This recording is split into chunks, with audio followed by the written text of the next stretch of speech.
this is going to be something you covered already. Okay. Talk a little bit about how you got into photography. So the first time I picked up a camera was when I was going down to the Navajo reservation for my last year of pharmacy school.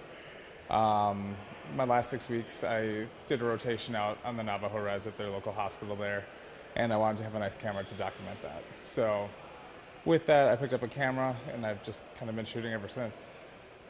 What do you love most about what you shoot now? You do a lot of Milwaukee cityscapes and literally like the prettiest photos of the city. What do you enjoy about the scenes that you capture now? So I love the change. So the city is always changing. There's always events going on. There's always something happening. And with that, it's fun to capture that. The weather's always changing, so being able to capture that is a lot of fun. Also, why is this so loud? It's okay. Oh, I it's don't know. okay. I was listening to that too. It's not coming through. We're good. Is something I'll pause you guys if it gets too loud. okay. So, at what point did you decide to start like posting things online? I mean, I kind of did that all along. So if you go far enough back on my Instagram, there's like selfies just like everybody else has, and it just kind of transformed over time. You kind of learn what people want to see and what they don't. So, yeah. I'm going through that now. I'm recently got a lot of Facebook followers. Yeah. They just want to see pictures of me. So that's what I post. Hey, absolutely. So when you kind of like realized that your work online was popular, like how did that kind of come about? Did it like slowly progress into that? It was a slow kind of trickle. Yeah, I mean, popularity was never the goal. It was just, I want to go out with the camera and I want to challenge myself each time out. With that being said, I mean, I can always have room for improvement in, the craft of photography. You're never going to be perfect. So for me, it was just, what can I do differently? Or if I saw something that inspired me, I would go out and try to replicate that with our local scenery here. How do you feel about the feedback you've gotten? I mean, like, aside from the 20 plus thousand followers, like, you also have like a lot of prominent like organizations and businesses in town who reach out to you to work with you. Yeah, I mean, the biggest thing that gives me is pride. I mean, the fact that people are excited to share the photos of our city is huge, and having the local organizations backing me is awesome to have. So how has like since you did gain this popularity on social media, how has it like changed your life? It's brought in a little bit of extra income, which is nice. But also going around town, people are like, "Are you Nate?" And I'm like, "Yeah, I'm Nate." But also, I try to stay humble in that. So, and I'm always asking for ideas. I think that's the biggest thing is, what have I not shot that you'd like to see? So, I try to take that feedback and run with it. You're famous. Yeah, something like that. What's your like? Do you have a favorite place to shoot? Favorite place. So my go-to is always the lakefront at sunset because I want to capture as much of the city as possible. And once in a while, I'll get lucky with the wings up on the art museum. But usually, I try to be cognizant of not shooting the same thing every single time I'm out, or finding a new way to capture something I've already shot. So I like to go down to the Coakley Brothers Water Tower, Fiserv Farms right here. Sometimes getting out to AmFam Field is important to cover, the sports aspects. Other than that, just kind of bouncing all over the place.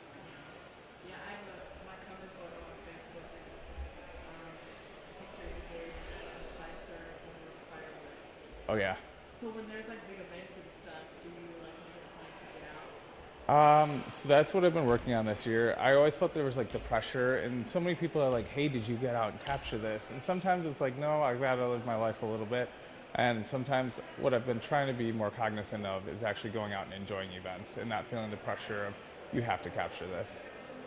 So there's some challenge in balancing kind of like your regular life because you do have a normal job, and I mean you definitely could do this full time. Everybody knows that, but you're not doing it full time now.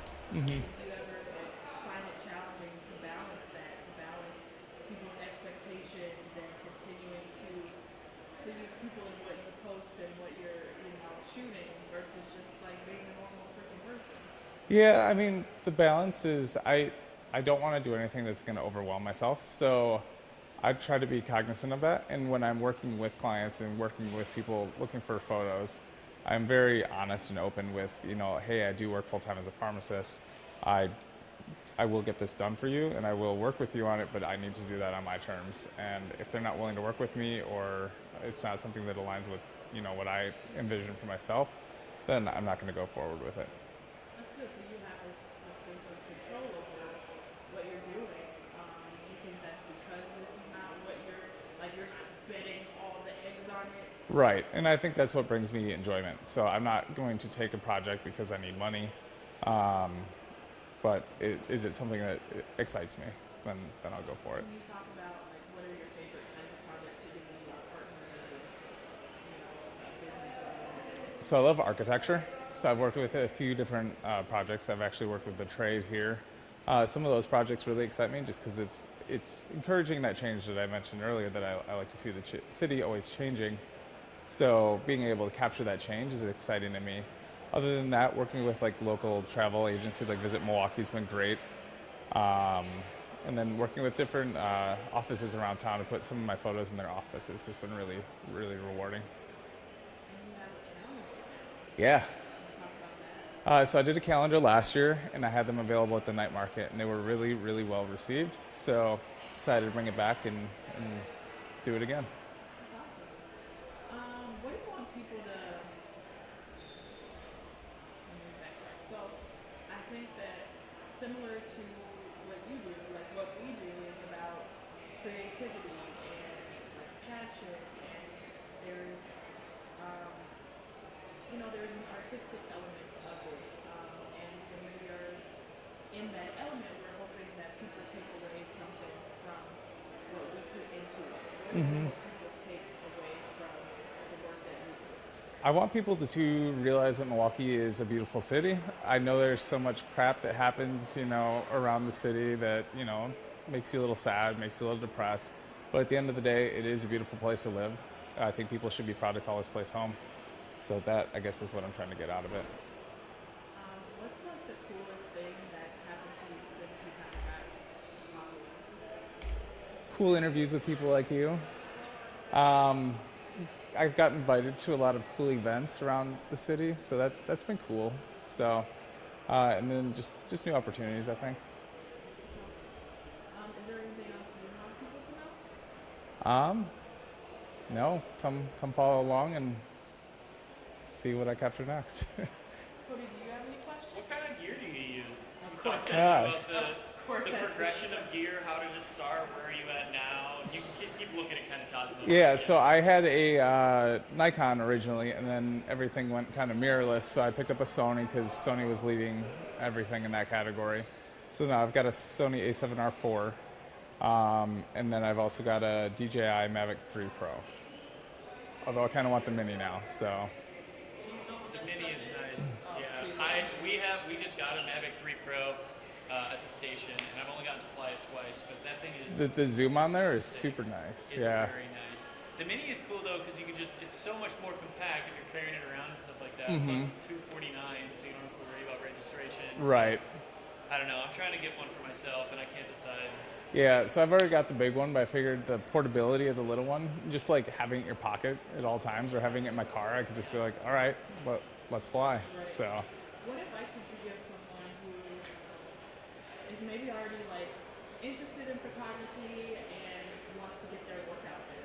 I think the biggest thing is just being honest and creating something that is genuine to you and not trying to copy anybody else. So just go out there and capture what you want to capture, whether that's cities or that's people or whatever you want to capture, food.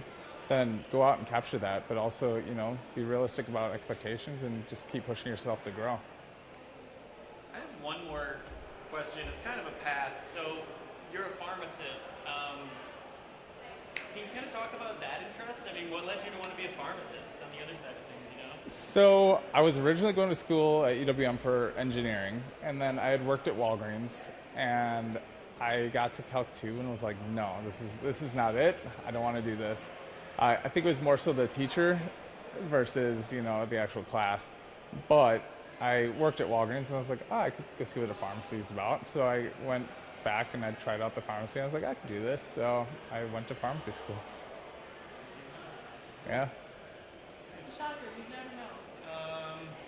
I can't think of anything off the top of my head. And that's why I asked you, just because I know him already, so I just wanted to make sure I wasn't missing any questions.